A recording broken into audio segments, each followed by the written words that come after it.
Goeiemôre, Dok Matt wat praat.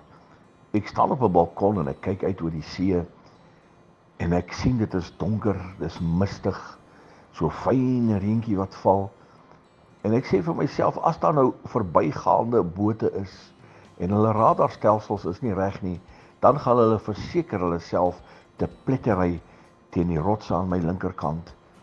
En net so sekondes later is daar 'n ligstraal wat deurkom en ek besef dit is 'n ligtoring wat waarsku, daar is rotse, daar is gevaar.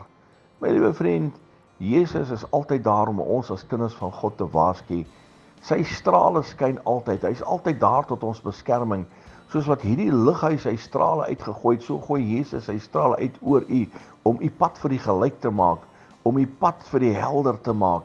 Dankie Jesus dat u altyd daar is om vir ons die regte pad te wys. Dankie dat u altyd daar is om voor ons uit te trek. Dankie dat u ons weerhou van alle forme van gevaar. Ek wil die naam eer en verheerlik, want u is 'n groot God wat altyd daar is vir ons beskerming. Herlewingsgroete.